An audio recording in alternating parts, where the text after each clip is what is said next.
Depuis 2020, la Côte d'Ivoire est engagée dans le processus budget-programme. Ce mode de gestion axé sur les résultats met l'efficacité au cœur de l'action publique et renforce la capacité des gestionnaires de ressources de l'État. Ce mardi 12 juillet 2022, l'ONG Civis Côte d'Ivoire a réuni les acteurs de la société civile pour leur présenter le rapport de la Cour des comptes et la responsabilité des acteurs de la dépense publique publié en septembre 2021. Pierre Tebeu et Marius Seri. Ce séminaire avec les acteurs de la société civile vient présenter deux rapports de la Cour des comptes.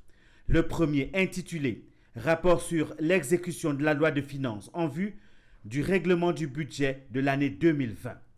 Dans ce rapport, la Cour des comptes fait quelques observations et recommandations sur la gestion des ressources publiques. Surtout que la Côte d'Ivoire, depuis 2020, est passée à la gestion des finances publiques en mode budget-programme, ce qui sous-entend l'atteinte des résultats, l'efficacité au cœur de l'action publique et le renforcement de la redevabilité des gestionnaires des ressources de l'État. Tout est clair. Dans le second rapport, la Cour des comptes a passé en revue les programmes exécutés et les rapports faits par les ministères et les secrétariats d'État. Civis Côte d'Ivoire, à travers ce séminaire, demande la participation citoyenne de tous à la connaissance et à la promotion des activités de la Cour des comptes afin de lutter contre la corruption et la bonne gouvernance en Côte d'Ivoire. Ce rapport doit être disséqué. Nous devons voir les défis liés à ce rapport, ce qui a déjà été fait, ce qui est en cours. Et enfin, nous voulons voir s'il y a des défis à relever. Est-ce que la Cour des comptes est suffisamment outillée pour faire son travail? Est-ce que les gestionnaires des finances publiques à qui des nouvelles lois s'imposent ont le renforcement des capacités suffisant? Enfin, nous, en tant que citoyens, on veut savoir qui gère notre argent, comment notre argent est géré, est-ce qu'il est bien géré?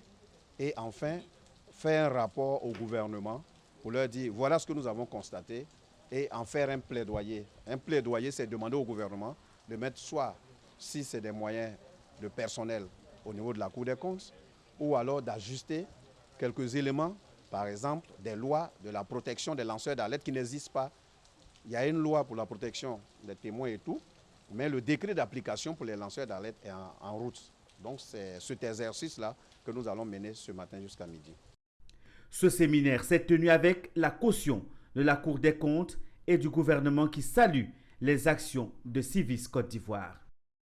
Nous ne pouvons pas ne pas être ici. Nous félicitons les organisateurs de cette cérémonie et encourageons surtout les hommes de médias que vous êtes à faire de la sensibilisation auprès des populations pour que cette participation citoyenne-là joue tout son rôle, permettre à la Côte d'Ivoire donc de rester engagée dans ce chemin de la promotion de la bonne gouvernance pour le bien-être des citoyens.